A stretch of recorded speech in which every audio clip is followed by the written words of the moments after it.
All right, all right, all right. So we're about to go live here on Facebook. We've got Instagram up and running. We have Zoom up and running. Awesome. Looks like we're here. Guys, thank you so much for tuning in. If you're watching this today, my name's Jerry. I'm the owner and founder here at Wealth Dynamics. And I want to give you this course tonight to provide some financial stability. Okay.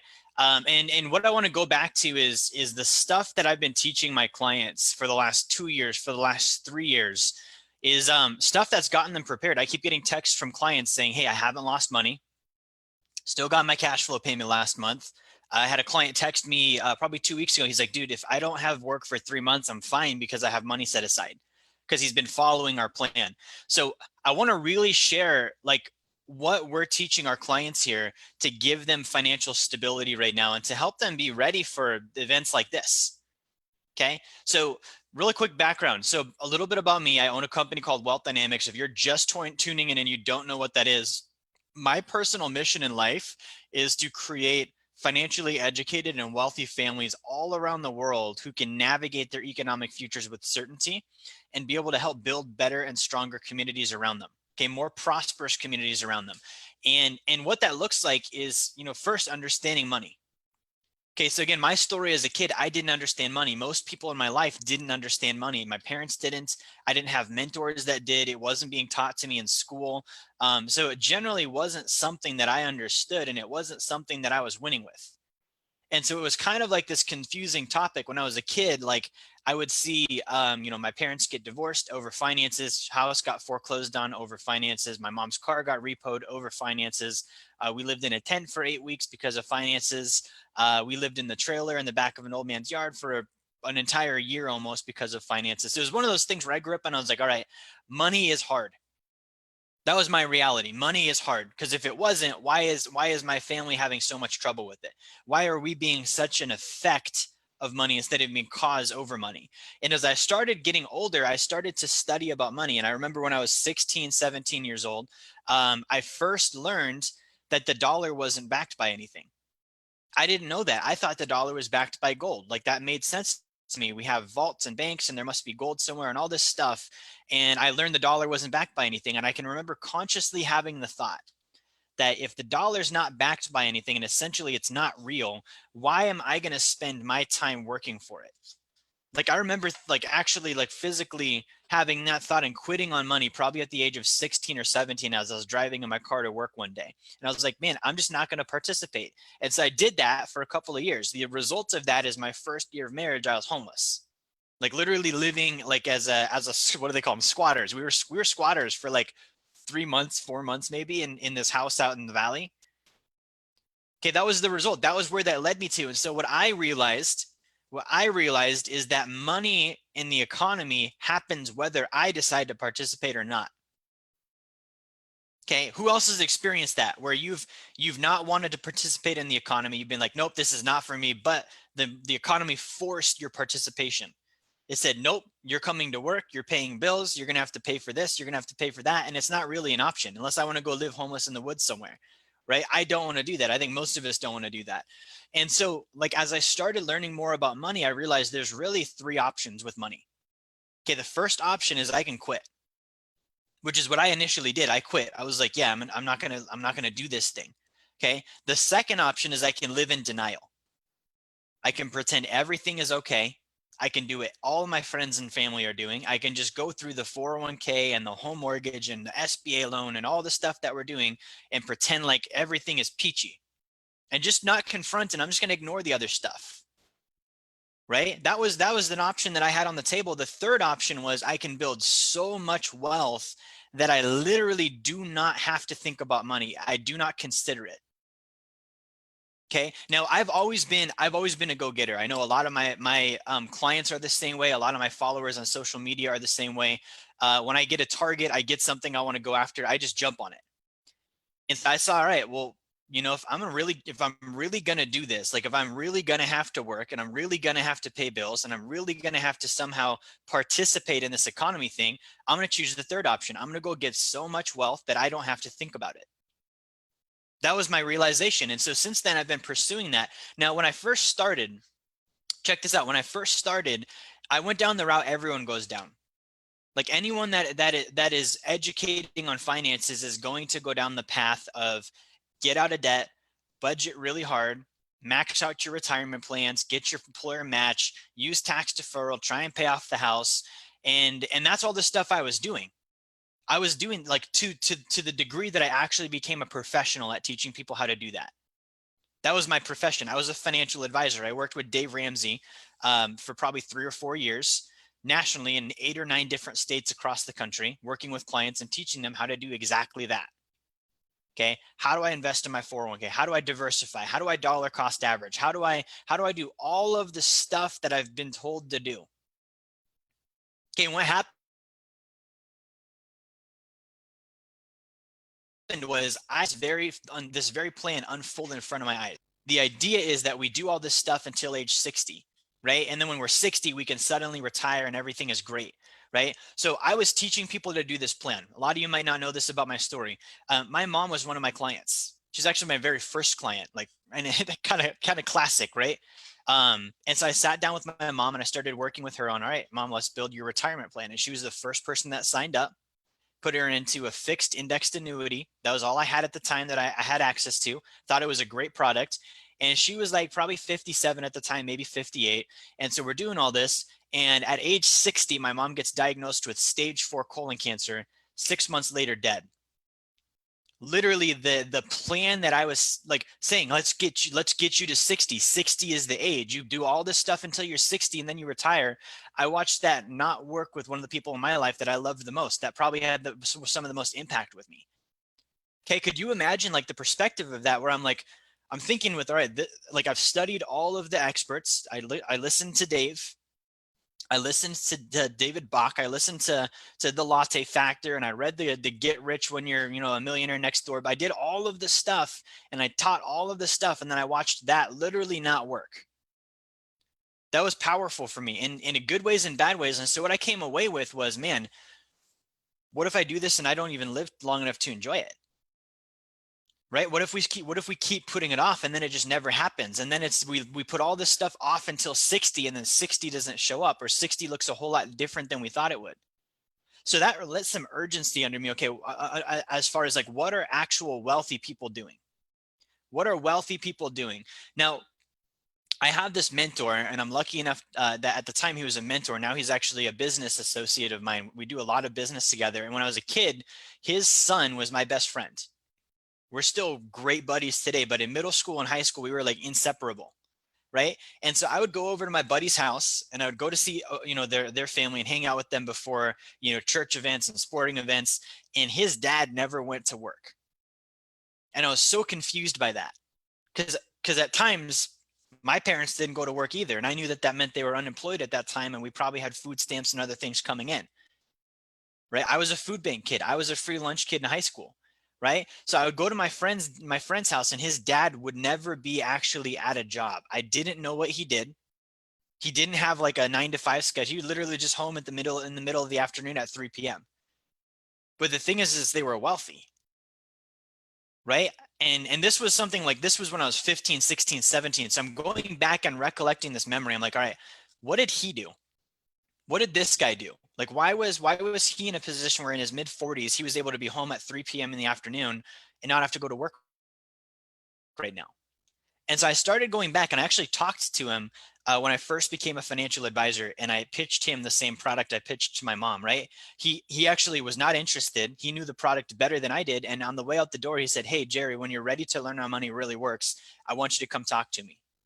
Right. So all this stuff is unfolding, and I finally go talk to him and I start doing my research. I read a book called The Creature from Jekyll Island. I watched a video series called The Hidden Secrets of Money. I started reading biographies from guys like John Rockefeller and Andrew Carnegie and JP Morgan, and like looking at what did wealthy people actually do? Okay, because a lot of the stuff we have today, they didn't have. There was not a 401k back in the 1890s when JP Morgan and John Rockefeller built their wealth. So apparently they did something different, right? So I started looking, what do they actually do? What are they doing with their money? What are their mindsets? Where are they putting it? And I actually came to some amazing conclusions that changed my life, and it changed my clients' life exponentially too, because they see this data that I see now, and they're like, all right, cool, I'm going to do this instead. And that's what I want to share with you tonight. So right now, a couple things are happening. Right, if we fast forward into present time, what's going on today? Right now, today, we have the economy not in a good spot. We had in the last month 17 million people file for unemployment. That's insane numbers. 17 million people. That's about 5-6% of the overall US population unemployed. That is extremely high, right? But somehow the stock market's still up. We just had the best week of growth in the stock market since 1938, yet companies are shut down and people are unemployed. We have people literally on social media posting and bragging that they got a stimulus check from the federal government. Okay, we have businesses, taking SBA loans, like government loans from the United States Treasury, like it's candy. So we look at the economy and it's not an ideal scene. What's happening is not an ideal scene. An ideal scene is not, I can't pay my bills. An ideal scene is not, I can't earn income right now. An ideal scene is not, I have to borrow money from the government or my business can't stay in business right now. An ideal scene is not bragging that I got $3,400 of subsidy bailout money from the government. Those are all not ideal scenes. Those are basically like the wrong turn. Who's ever been driving, you made the wrong turn and then realized like, oh shoot, I'm going the wrong direction. Economically, that's what this looks like. When you have those types of things happening and it's in the general population and people are bragging about it and excited about it, that's a wrong turn. That's not how wealth is built. Okay, so I want to talk to you today about how wealth is actually built. I'm going to pull up a really quick graphic and actually go through this with you guys. Let me share this on my screen really quick. So the problem, and there's a lot of problems, but the problem lies in this. Main problem lies in this, because we could blame politicians. We could blame, the health thing that's going on right now. Right? We could blame the Federal Reserve. We could blame President Trump. We could blame President Obama. We could blame President Bush. We could blame China. Like, we could literally just sit here tonight and spend the entire hour making a list of viable people and groups we could probably blame for what's going on right now. Right? And there's probably a rightness to that. Like, there would be like, yeah, that makes sense. Some of these people are to blame. But the problem is that doesn't fix anything. Right? What actually fixes this? Blaming doesn't fix it. Blaming actually takes power away from me, because I can't fix something I can't control. If I make it someone else's fault, guess what? The solution's also their fault. It can't be my fault because it's not my problem. I gave it away. I pushed responsibility off. So I want to walk through today what we can do about it. Because at the end of the day, one of my favorite quotes is, something can be done about it. We're not victims. We don't have to sit here and hope and pray that the economy improves, and then if it doesn't, we've got to go in and get SBA loans and more free money from the government. Like, that's not a causative way. And yes, that's a word, causative. A causative way. I say that because my client Dusty the other week, he's like, I don't think that's a word, Jerry. And I'm like, I'm pretty sure that's a word, but that's not a causative way to build wealth. Like, you can't build wealth on government money. There's no product behind that. There's no exchange behind that. There's no value behind that. Okay, so this is going to sting a little bit. Two things I want to say. And I want to say this because it applies to me too. I've been there before. So this is not a you guys situation. This is an us. This isn't me. It's a you. It's all of us as a group need to fix a couple of things. Okay, the first one is, whatever we have been doing with our finances for the last 6 months, 12 months, 18 months, straight up doesn't work. Right? Because if I'm in a position right now where a $1,200 check is going to save me, something bad happened way before this month. Something bad happened way before the pandemic. Something bad happened way before the stay-at-home mandates. Okay, so let's just acknowledge that and confront that first. If I'm in a position where I have no money saved and I can't earn income right now, and my retirement's locked up in Wall Street, and my home equity is in my house and I can't touch it, and I'm in a position where, because of all that stuff, I have no means and I have to go ask a federal government for a bailout personally, as a business or as a citizen, it means I suck with money. I know that stings, but that's the reality of the situation. And yes, there are reasons. I want to go ahead and acknowledge that too. There's always going to be a reason. There has always been a reason for every single thing in the world. Hitler had a reason. So reasons don't matter. What matters is what's actually here today. So if I'm saying, if I'm in a position right now where I have no money, I have no income. I have no ability to work. I've got no savings built up. I'm having to live on credit. I can't pay my mortgage. Like, that's the result of what I caused over the last however many years of my life. It doesn't work. The math doesn't work. Guys, finances are just, it's math. Okay, if I'm finding out right now that 2 + 2 doesn't equal 6, and this whole time I thought it did, and I'm being asked for 4 and I don't have 4, it means that my math doesn't work. So we have to acknowledge that, right? And if my math doesn't work, it means that the way that I operate with money is invalid. In an economy, it's not accepted. Okay, it doesn't matter why I do it. It doesn't matter who I learned it from. It doesn't matter how I can justify it. At the end of the day, if I can't pay my bills right now, whether it's for me or whether it's for my business, I did something to cause all of that. And it wasn't this month. It was over however many months or years I've been practicing finances the way that I've been practicing. Okay, so we all need to pull that responsibility inward. That's not China's fault. That's not Trump's fault. That's not Obama's fault. That's not anyone's fault but ours. Okay, so let's acknowledge that. The second thing is this. This is going to sting a little bit worse, but we all need to hear this. Think back to 2008. Okay, who here in 2008 was pissed at the financial institutions that crashed the economy, received bailouts for basically being financially irresponsible, and then spent that money on basically paying themselves bonuses? Who else was pissed about that?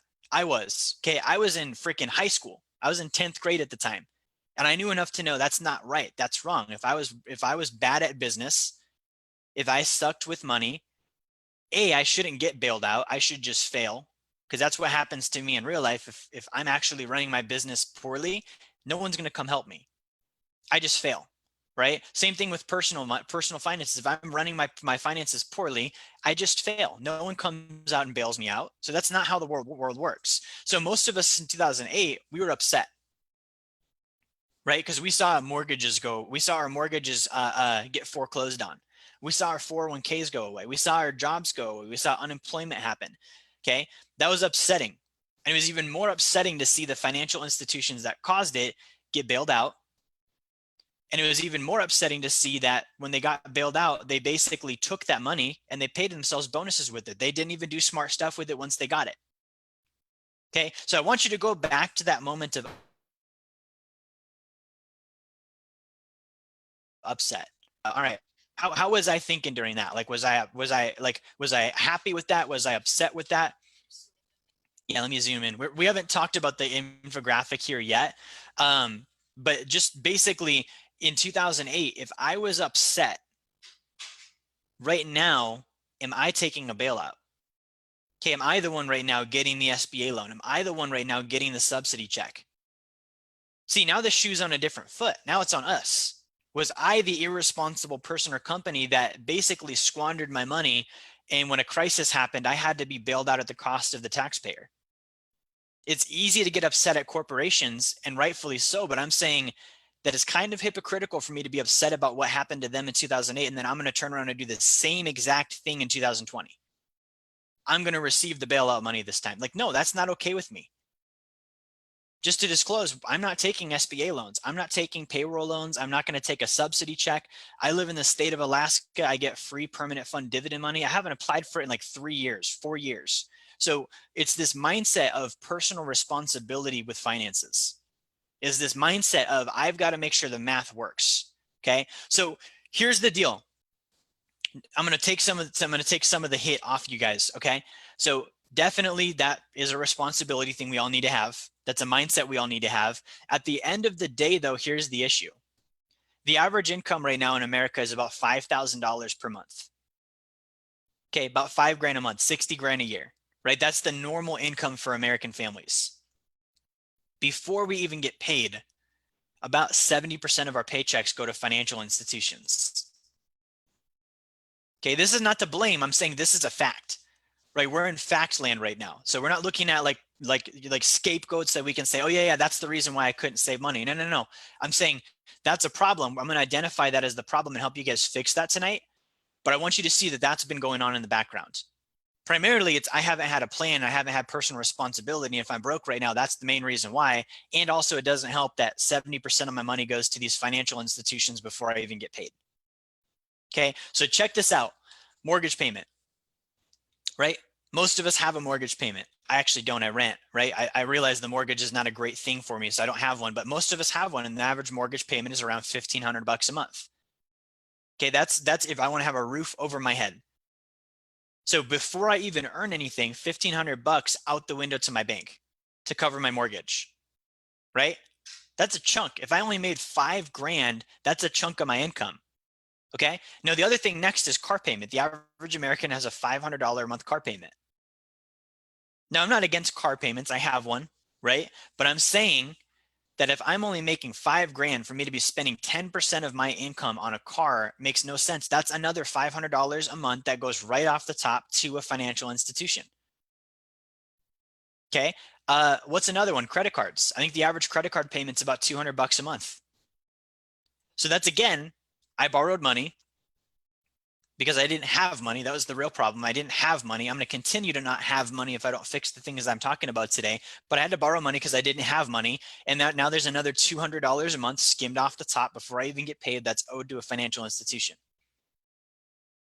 Okay, so we have cars, we have mortgage, we have credit cards. Another one, student loan. Average student loan payment's about $300. Okay, so that's another $300 off the top of my income going to a financial institution. Okay, are you guys tracking the pattern here? Okay, the next one, 401k. Okay, the average 401k contribution is about $400 some odd a month as well. So that's another $400, $500 a month off my income that's going to another financial institution. I think it's my retirement, but it's actually not. It's going to Wall Street. Every single month, that's off my income. Now I have even less.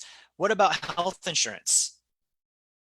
Okay, that's probably $300 to $500 a month for the average family. How about car insurance? Homeowners insurance, renters insurance, like all these insurances, those also come off the top. How about taxes? The average American overpays in taxes by about $300 per month. Okay, we think it's a refund at the end of the year, and that's a great thing, but it's not. What that means is that I let the IRS have $300 a month too much of my money, charge them 0% interest, and then they're going to give it back to me, and I'm going to celebrate like I just got a bonus. Like when I was a kid, I understood that if I had a toy, let's say this pen was my toy, and someone took the pen away from me, and I knew it was my pen, and then they gave it back to me and acted like it was a present, I wasn't going to celebrate. I was probably going to pop them in the mouth. That was my freaking pen you took, right? For some reason with a tax refund, though, we're like, oh,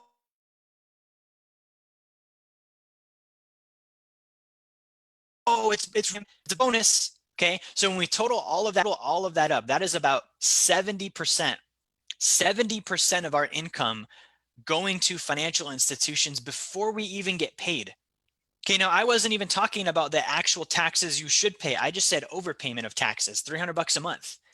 Okay, at the end of the month, you still did pay legit taxes, and you still had to buy groceries, and you still had to get gas, and you still had to do all of the other stuff you do throughout the month on 5 grand, and 70% of the 5 grand went to financial institutions before I even got paid. Okay, so to be in the top 1%, I'm going to give you this little piece of data.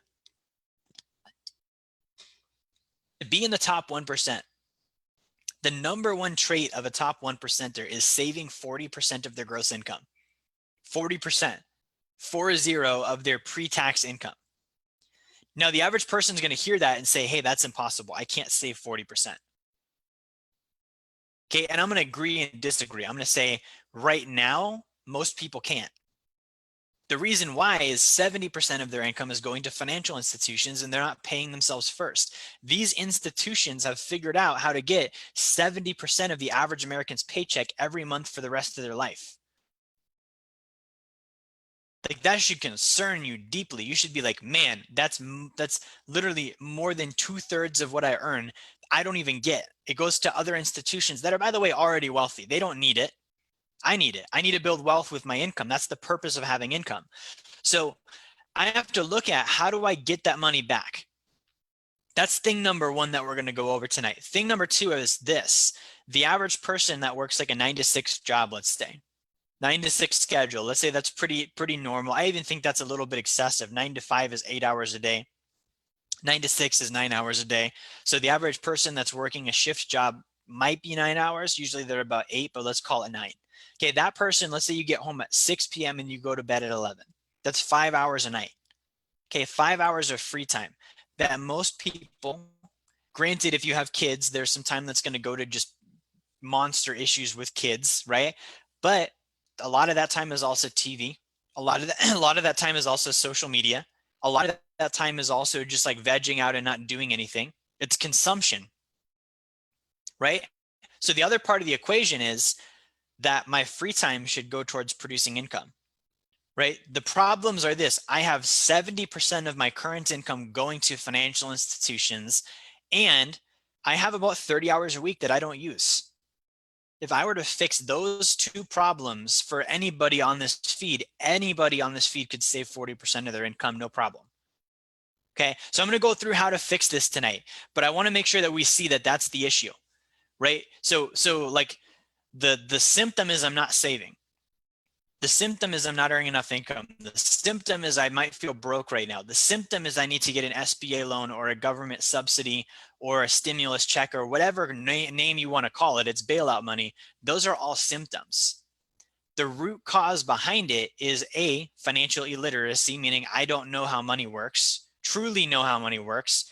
And the other root issue is I have 70% of my income going towards financial institutions every single month. Third root issue is I don't earn enough income. Those three things: I don't know about money, I don't earn enough income, and I give all my money away to financial institutions. Because of that, I'm broke. Because of that, I have all these symptoms. You guys tracking with that? So check this out. How do we fix that? I want to start with the mortgage. Okay, so if I have a mortgage right now, and I don't, let's say I do. Let's say I've got a mortgage. I got $1,500 a month. I signed for my first house. I feel like I just accomplished something big, and I have a lot of pride of ownership and all this stuff. But at the end of the month, I'm like, man, that mortgage payment's due. The way that I would handle the mortgage is I would convert my mortgage to what's called a first lien home equity line of credit. Yeah, first lien home equity line of credit. So that's step number one here. Now, a first lien home equity line of credit takes my mortgage from principal, interest, taxes, and insurance. PITI, I don't know if you guys see that on your statement, but it's the monthly payment that someone makes on a mortgage. It gets rid of the mortgage altogether, and it converts the mortgage to a line of credit against the value of my house. The payment on that is interest only. Okay, so I showed a client today a $150,000 mortgage is a $400 a month mortgage payment, instead of however much that would be on a normal mortgage, $1,200, $1,300 a month, $400 a month mortgage payment.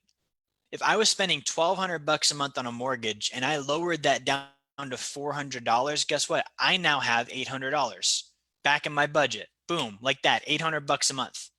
Okay, could I start saving that $800 a month? Could I start paying off debt with that $800 a month? Certainly I could. Okay, so that's what I'm doing with the mortgage. I would convert my mortgage to a first lien home equity line of credit. Okay, just so you know, the traditional 30-year mortgage was invented in the Great Depression. Okay, before the Great Depression, people really didn't do mortgages. Okay, they didn't have enough income to qualify. Like, banks didn't give money out that freely. After the Great Depression, mortgages came into play. Now everyone has one. Okay, but what is a mortgage? It's a guaranteed monthly part of my income that's going to go to the mortgage company or to the bank for the next 30 years of my life to pay for an asset they own, not me. And after it's paid off, it doesn't even pay me. Like, the house isn't going to pay me income. I basically paid to own something that's going to continue to cost me. So the first lien home equity line of credit lowers my payment, allows me to borrow against my equity. Okay, I talked to another client the other day. We're helping her with her mortgage. She has $50,000 in free equity right now that we're going to pull out, put into an investment, and she's going to make $500 a month in passive income off of it, which basically covers her mortgage payment. She will have no mortgage payment. She doesn't have tenants either. It's not a rental. So that covers the biggest one for most people. Okay, now check this out. The next one is the car payment. Okay, the car payment. If you have a car payment, $500 a month that you're giving again to a financial institution. Now, on a car payment, this is where people get jabbed, right? They think that, oh, my interest rate's low, so it's okay to have a car payment. My interest rate's only 2%. That's a really good rate. I want you to realize banks don't care about interest. When they loan you money, they don't care about interest. They care about the income they're receiving. So in the terms of debt, interest is simply a mathematical factor entered into a payment plan to prolong the amount of time that you make payments to that lender. That's all interest does. Okay, they don't, because when they loaned you that money, it wasn't theirs in the first place. They loaned you deposits. It's other people's money they're giving you. It didn't cost them 10 this is money, and now they're gonna give it to you, and they're gonna make $500 a month off of you for the next 5, 6, 7, 8 years. Okay, now most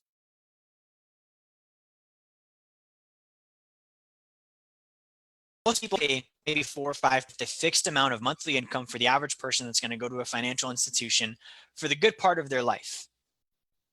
Okay, so what we teach people to do instead is step number 2. We teach people self-finance your car with life insurance, meaning that I'm going to put money into my sacred account, my life insurance policy. I'm going to borrow against it, purchase the car outright, and then I'm going to make payments to my policy. By doing that, I actually earn interest on my car. That $500 a month goes to me instead of to the bank. Okay, and if I do it right, I can write the car off too, like on my taxes. There's great ways to do this. But at the end of the day, I'm not saying don't have a house, don't have a car. I'm saying have those things, and also don't give the majority of your money to a financial institution if you don't have to. Okay, the other one is credit cards.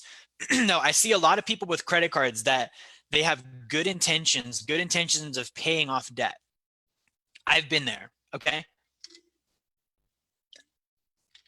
I've got money every month I'm putting aside, trying to get my debt paid out because I'm trying to save interest. That's, again, the big myth. I'm trying to save interest. Now, again, think about what I just said. Banks and institutions don't actually care about interest. Like, sure, it's a factor and it's profit and it's all that stuff, but I'm saying the interest is a factor. Mathematically, it's part of the equation that prolongs the amount of time I'm going to pay them debt. I'm going to pay them a portion of my income. Okay, for those of you that have ever been in an MLM or network marketing company, that's what we would call an override. Okay, the credit card company overrides my income. The mortgage company overrides my income for the next 30 years. The car payment overrides my income for the next 5 to 7 years. Same thing with credit cards. So if I have credit card debt, I'm only paying the minimums. I'm not paying any more than the minimums. I'm going to stop borrowing. So I'm halting my payments down to the minimum, and then I'm not borrowing money on credit cards anymore. Okay, because if I'm trying to pay off debt and I keep adding more debt, let's think about this logically, guys. It's not going to go away. I keep adding more. Okay, so I'm making only minimum payments. I stop borrowing. And then I actually do the same thing I did with my car. I contribute to my life insurance. I contribute to my sacred account until I have enough in there to pull out and buy my debt back incrementally, balance by balance. And in that way, I'm now earning interest on my debt, not paying interest on my debt. I'm making monthly payments to myself instead of making monthly payments to the mortgage company. Okay, now check this out. Number 4, this one I want to hit on really hard, student loans. Okay, let's talk about the student loan business. The student loans, and this is at this point of time on April 10th, 2020, before the rest of this economic stuff unfolds. The student loans are the biggest scam financially that mankind has ever seen. Okay, the way that a student loan is designed is you cannot get out of it once you sign up for one. There's not a way out of student loan. If you file bankruptcy, it follows you. If your parents co-signed, it's going to follow them if you died. Like that, there's no way to get rid of it. So the bottom line on student loans that I would say is don't get one. If you're watching this right now and you're 18, 19 years old thinking about going to college, the worst decision you could make is to get a student loan. Literally, you could do any other bad financial decision. It would only be a fraction of what it's going to be if you sign up for a student loan. Like, think about the idea. We're gonna loan money to an 18-year-old who's never held a job before, who's never had income, that has no guarantee of future income. We're going to have them start paying us every single month once they're out of college, and we can garnish it from their wages. And we don't even have to guarantee that we're going to get them the job they got their degree for. Do not get a student loan. If you do have a student loan now, I'm sorry to say you're stuck. You have to just pay it off. Okay, like you borrowed the money, take responsibility for that. I borrowed the money to probably learn something I could have learned on Google and Wikipedia and from books for free, to have an experience I probably didn't need to have, to basically just party for the next 4 years and then get a job doing something I didn't get educated to do. That's the basis of a student loan. So don't get one. If you do have one, minimum payments only. We're going to do the same thing we talked about with the sacred account. We're going to put money into that instead. It's more important to build wealth and solvency. And then I'm going to pull that money from that sacred account and I'm going to pay off the student loan in full. Okay, but I'm only doing the minimum payments until then. If I can refinance with a private investor, this is what I would do. If I had a student loan, guys, if I had a student loan right now, I would go to my parents. If they had a house, I would have them do the home equity line of credit thing, borrow against their house, and I would have them buy out my student loan.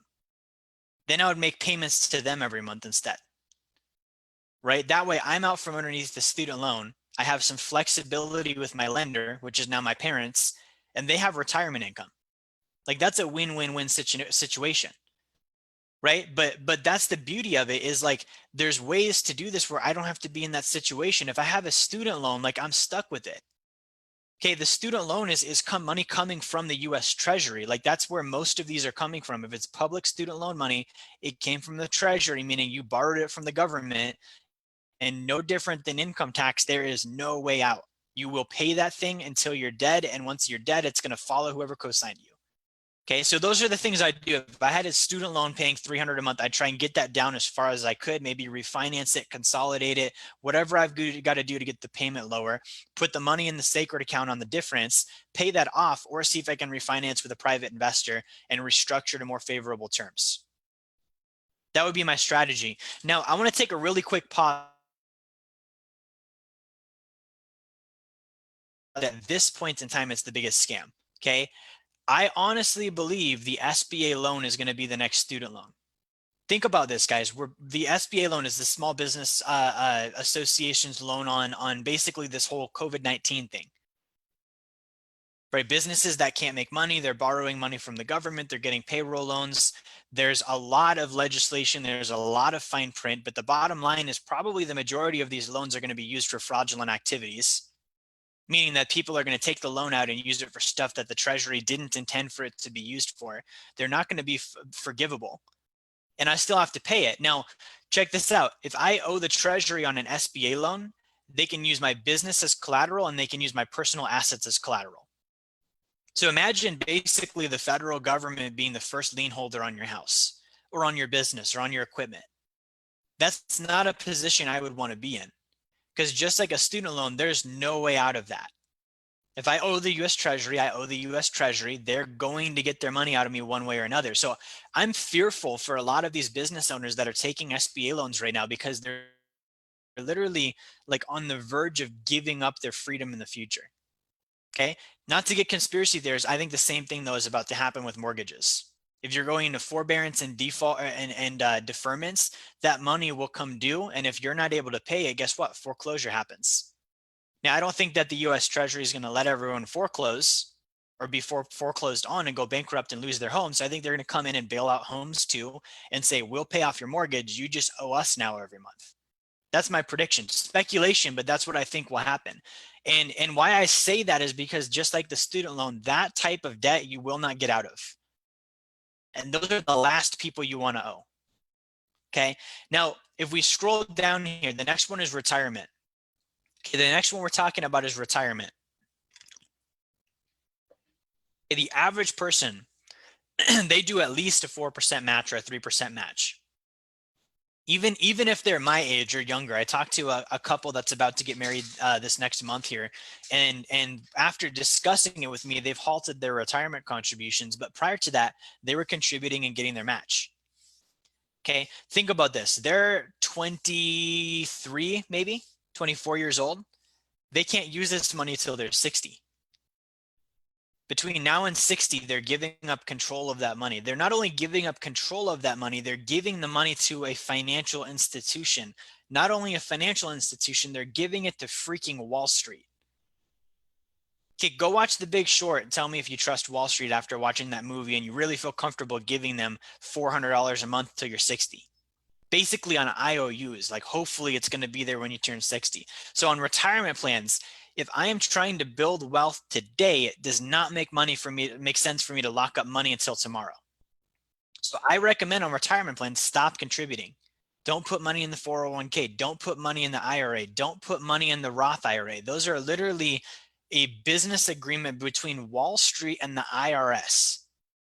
Like, I don't know how much more I need to say on that, guys. Like, those are literally like the two worst groups you could go into business with, Wall Street and the IRS. It would be like if you had an uncle that was a criminal and you knew he was a criminal, and he had a buddy that was worse than he was, and they came up with a business idea for you. You'd be like, hell no, like you went to prison. I'm not like, and I'm talking about like the IRS, Uncle Sam being your uncle. Literally, like they steal from your paycheck every month. And they went into business with Wall Street on the IRA and the 401k. Do not put money into that. So instead, I would be doing this. I would be funding my life insurance. Why? I can get tax-free growth on my life insurance. I don't need a retirement plan. I can get access to a free dollar on my life insurance. I don't need the employee match. I can use my life insurance now. I don't have to wait till I'm 60. There's no reason to put money in a 401k plan when I factor in all of those things, right? The only reasons I would do it, A, I'm getting a free match. Cool. When I put money in a life insurance policy, I get a free dollar I can borrow against and still have my primary dollar at work. That's $2 I have just like I would have in the retirement account. That's a level playing field. Okay, retirement account is going to grow with compounding interest. So is my life insurance. Retirement account, the money grows tax deferred. Life insurance, my money grows tax free. That's even better. Retirement account, I get a tax deduction. Yeah, but I'm going to pay more in taxes on the back end than I got to write off on the front end. It's actually a loss. So that's not even a good reason to put it in, right? Retirement account, I can use the money when I'm 60. Life insurance, I can use it today. There's literally no logical reason to use a retirement account. Stop contributing. So I would stop contributing, get that $400 a month or that $500 a month, put that towards either my life insurance policy or my home equity line of credit, and use that to build wealth now. Not when I'm 60, now. Because a lot of us right now are having to pull our retirement plans out of the stock market. They even have a mandate saying if you're affected by the virus, you can pull out 100K. So even the government knows that you don't have money if it weren't for the retirement account. Okay, so we've got to change the operating basis. What I'm saying here, what I'm saying here is instead of contributing to the retirement, still contribute, but contribute to the life insurance or the home equity line of credit instead. Okay, next one is taxes. Okay, so the average American right now gets about a $300 a month overpayment in taxes off their paycheck. That's about $300 a month, about $3,600 for the year that the average American overpays on their taxes. Okay, that's too much. That's literally like that's another car payment, right? That's like a third of rent that they don't even need. That's an overdraw on taxes. Like they're taking too much money. I'm not saying don't pay any taxes. I'm saying if you are getting a $300 a month refund, that is not a good thing. $3,600 at the end of the year is not a good thing. When I first got in the industry, I remember sitting down at an appointment and a guy saying that he get an $8,000 a year refund and he bought a TV with it. Like how dumb, right? Like how dumb can we be with our money? Taxes, claim more exemptions. Go to your Form W-4, claim more exemptions so you don't get a refund, and then go look for ways to deduct your income tax. You want to look for deductible expenses. Okay, there's a lot that goes on with this. So you might want to work with our CPA firm, or if you have a CPA that you use already, you can work with them too. But this is something that you can control. At the end of the day, you can control it. You can get money back every single month from the IRS by claiming more exemptions on your W-4 and deducting stuff on your taxes. That's how people get wealthy, guys. There's a reason why Trump wouldn't show his tax return. He knows he plays by the rules. Okay, he doesn't want to go to a bunch of people who are upset at the tax system and then see a billionaire that pays almost nothing. Okay, but rightfully so. If you can figure that out, and I want you to realize the tax code was not written by the United States government. Okay, the tax code was written by attorneys. Those attorneys were hired and lobbied by business owners. Literally, the tax code was written by the people who wanted to not have to pay taxes. The majority of the tax code is ways to not pay taxes. The part that actually talks about what we have to pay is very small. Okay, so that's something to educate on, but I can get money back there. Now, the last one is insurance. Okay. So with insurance, there's basically 8 types of insurances anyone legitimately needs to own in their lifetime. In my opinion, anything outside of these 8 is a scam. I'm gonna go ahead and list them off for you. We have life insurance. Okay, we have health insurance. We have long-term care insurance, which you probably don't need till you're 60. Okay, we have long-term disability insurance. We have ID theft insurance. We have legal and estate protection and insurance. We have auto and home, and then we have liability umbrella coverage. Those are the only eight insurances anyone needs to own for the most part throughout the bulk of their lifetime. And they don't even need to own them all at once. So what that means is if you own anything outside of that, you own gimmicks. Cancer insurance, accidental death and dismemberment, like all this extra stuff we get sold. You don't need to have that anymore. Like your health insurance would cover if you got in an accident. If you had cancer, your insurance would cover it. Like you don't need to have these gimmicky insurances. So that's the first thing. The second thing is insurance is a commodity. If you're looking right now at your budget and you're like, I can't save, I want you to go shop cheaper insurance options. Call your auto and home guys. They'll negotiate. If you let them know, hey, I'm not able to drive my car at all this month because I'm staying at home, because everyone is. I want my premium reimbursed or reduced, or I'm going to go find someone else. Guess what? They're probably going to do business with you. They're probably going to figure out a way to make that happen. So shop for cheaper carriers. If you go look at quotes, you find an independent agent, like anybody could help you with this, find cheaper insurance options. Okay, health insurance is a big one. If you can get that through work, great. If not, go to the marketplace and see what you get. I have a medical sharing insurance I use instead of health insurance because it's $120 a month, not 500. With my income, it should be way higher than that, and it's not, because I looked at how can I get cheaper insurance costs. Increase your deductibles. Guys, this whole thing that I'm talking about tonight is based on saving more money. So if I have more money saved, I can have higher deductibles on my insurance and get away with it, so I don't have to pay as high a premium anymore. Okay, so increase my deductibles, bring those up so my premium will go down, and then cut out my unneeded insurances, right? Like I mentioned, the cancer insurance, the accident insurance, the dismemberment, all the garbage stuff out there that the Aflac guy sold me at the company payroll meeting. I don't need that stuff. Okay, and then also another strategy you could look at is, can I bundle? Could I bundle these together and save costs? Okay, because a lot of times you could, right? So guys, what we covered today is this. Reduce the mortgage. Turn that into a home equity line of credit. Your payment goes down substantially and you can pay yourself instead. Okay. Self-finance the car through life insurance. By doing that, I actually earn interest on the car instead of paying interest to the bank, and I make the payments to myself instead of to the institution. With credit cards, use the sacred account, buy the debt out. Same thing I did with the car. I'm paying myself instead of the institution. Student loan, don't get one. If you already made that mistake, reduce the payments down to the minimum, refinance, consolidate. If you can go with a private investor, do so, or pay it off through the sacred accounts. Retirement plans, you don't need to contribute. Stop your contributions, put that into either your life insurance or your home equity line of credit. Instead, you will get all of the same types of benefits and more, and the ability to use that money today. On taxes, okay, increase your exemptions on your Form W-4. Look for deduction opportunities. It's smart to work with a CPA just so you don't get audited. If you do, we've got a service that covers that. And then lastly, insurance. Look for cheaper options, raise deductibles, bundle, cut out the crap that I don't need. If I did all of this stuff, I would have dramatically more money back in my budget every month. And it doesn't matter who I am. The average person could do these 7 things tonight. Okay, so I'm going to close on this note and then wrap up and answer questions here. If we're sitting at home and haven't done these things, then there's no reason to be feeling sorry for ourselves with finances. Okay, if I'm like, hey, I'm broke and I'm excited about a stimulus check and I'm about to get bailed out and I'm pumped about it, like those are not good signs. Like I said, those are not ideal scenes with finances. If I haven't done these things first, I need to go do these things. Now, the last thing I will cover is the income piece, guys. The 9-to-5 job is an industrial age concept. Okay, think about the industrial age. What did that mean? It meant we worked in factories. Okay, we worked in factories and we had them covering our wages, and we had pensions so that when we retired, the company took care of us. That all went away in about the 1980s, but the structure and the pay structure and the schedule didn't. So what I'm saying is the 9-to-5 job right now is a myth. The buying power of our dollar went down, meaning it costs us more money to live, but wages did not go up to reflect that.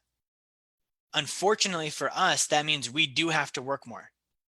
We do have to put in some after hours. That doesn't mean you need to work at the same job, but go find the side hustle. Go start the part-time business, go pick up the sales gig, join the network marketing company, like whatever you've got to do to take those 5 hours a night, like do that and earn income with it. Right now, I'll be honest with you guys, right now I'm doing about 60 hours a week of personal development. So I'm only doing about 30 hours a week in my business right now. Lowest I've ever done. We had our best month in company history last month. I worked 30 hours a week, all week, all month. Okay. And that's not bragging. I'm saying that that's possible. Okay. You don't have to be hitting your best ever month. I'm saying, what if you worked 30 hours a week and you brought in an extra $1,000 or you brought in an extra $3,000? That's a game changer. That shouldn't be overlooked. That's more important than scrolling on Facebook. That's more important than watching Tiger King on Netflix. Okay, even if you have kids, like you can carve out some time to make sure you still make them a priority and you also go provide for them, because that's the priority first, so that you have the time to make them a priority. Like this is all stuff we should all be doing. So I'm going to go ahead and wrap up here. I do want to open up for questions. So let me just check out. It looks like we have some questions on Zoom here tonight. Let's see. John says the platform is good. Thank you, John. See if we have any questions on Zoom. Great to see you, Vanessa. Thank you for coming. Todd, great to see you as always. Good to see you, Marcy. Liam, we'll see you tomorrow. I'm excited for you guys' blueprint, by the way, Liam. Marcy says, I like that your stuff comes back to increasing your income, because that is everyone's goal and it cannot be ignored. It has to happen, and then use your money in a smarter way. That's 100%, guys. So what Marcy is saying is all of our stuff is increase income. Right? Like all of the management stuff is important. It's two pieces of the equation. I've got to earn more income and I've got to also manage and control that income well. Okay. But like I've done the Clark Howard budget yourself to death method. Like I said, I was a Dave Ramsey guy. I jokingly tell my clients this, but you're not going to build wealth saving $3 a pound on hamburger meat. Like you can't coupon your way to wealth. Todd says accountability is king. That's totally right. Let me see what we have on Facebook here. If there's any questions we can answer tonight on Facebook. It looks like we do have some questions. All right, Facebook, we have Brian Hodges has a good question. He says, are you able to do the borrowing against the sacred accounts if you want to do a new home construction loan? Does the amount in the sacred account need to be the same or greater than the new home construction cost to qualify? Brian, that's a good question. So Brian's basically saying, hey, I'm building a house and I want to know if I can borrow against my sacred account to do that. So there's two ways you could do this, Brian. I would look at, I have a client actually doing this now. I would look at, building the house. If you can use the sacred account for the down payment, do so, and then do the difference on a mortgage or a home equity line of credit. If you could actually put in enough to pay for the entire house outright, that would be great, because then you are your mortgage. Like you literally would make your house payment to yourself every single month. Okay. So that's something you could do. It just depends on what you have. If you want to hop on a call, Brian, we're happy to do that. Slavic says, I want to learn more about the example of the lady who pulled $50K against her house and put it into an investment account. Yeah, so Slavic, that's called a first lien home equity line of credit. I'd be happy to give you some information on that. Let me know if you'd like to hear more about it. And let me see what else we have for questions real quick. Brad, great to see you here tonight. Nano, thanks for being here tonight. Slavic, this video will be available later. Great to see you tonight. Arnold, Dana, good to see you. Awesome. Let's see what we have on Instagram before we log out. See if there's any questions we can answer here. Thank you guys for coming out, by the way. I know, I was going to say, I know you're all busy, but actually you're not. None of us are busy right now. But I know your time is valuable and you could be doing other things tonight. So I appreciate everyone coming out and watching. All right. I don't see a ton of questions here on Insta. AJ, great to see you, man. It looks like you're bringing your friends out. I love that. AJ is a client of mine in New York. He's always introducing clients, friends, family. The guy just wants to help. I love that about AJ. Awesome. Thank you guys so much. I think that's all the questions we have. I'm going to go ahead and log out tonight. We will have this video up for free replay. Oh, Rick has a question. Rick, I'll answer your question real quick. So Rick says, is the only way to pull money out of your sacred account life insurance alone? If so, how do you make money other than tax savings by continuing to borrow from yourself? So I'll break this down really quick. I promise. Last thing. Okay. So what Rick is asking is, when you put money in a sacred account, is the only way to access that money to borrow against it? The answer is no, but it is the smartest way to access it. So Rick, here's how the sacred account works. And if you guys are watching and you don't know what the sacred account is, I'm going to give you the breakdown really quick. So the sacred account, I put money into it every month, no different than I would with a 401k or a savings account. Every single month I stack money into it. It's going to earn an annual average compounding interest rate of about 3 to 5% tax-free. Compounding meaning year after year after year, it's going to grow and grow and grow no matter what. It doesn't lose money. Okay. Now, when I borrow against it, let's just break this down really quick. Rick, if I made 3 to 5% of my money and then I take that money out, that would be considered a gain. And as soon as I have a gain, the IRS is going to tax that money, meaning that my return is actually lower after taxes. I don't like paying taxes. What I do instead is I borrow against the value of my sacred account.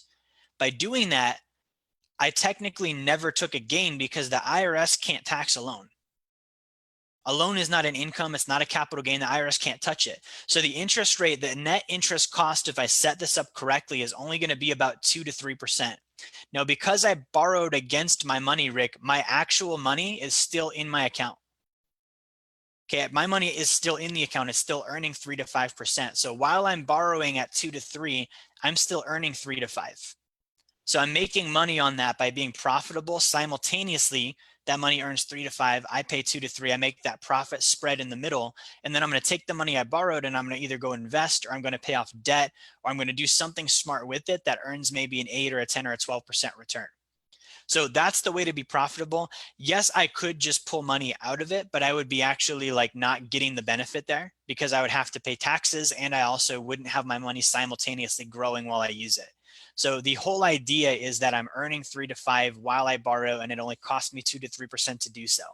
And I have the tax-free benefit because the IRS can't touch my money via a loan. It's not a gain, right? So I hope that that makes sense. I hope that clears it up. I do want to let you know we provide that life insurance. That's one of the main services we offer.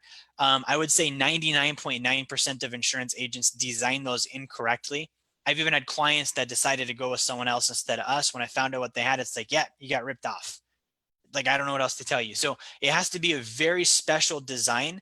A very, very high liquidity is what you're looking for. So if you're putting money into it and you have less than 70 to 90% of your contributions available to borrow against, then you got ripped off. Okay. Eric, I think that answers your question. Eric asked, what's the most percent you can take out at once? So you can borrow 70 to 90% of what you put into it, kind of like a home equity line of credit. You've got a loan to value ratio of about 70 to 90%. Your money still grows, and then you pull that other money out while you still have that growth on your money. So guys, I hope that makes sense. I am going to wrap up here. Thank you so much. I appreciate the questions. I appreciate the love. Have a great weekend. Hit me up in the DM if you guys have questions or you want to get more info on anything we talked about tonight, and I'll talk to y'all soon.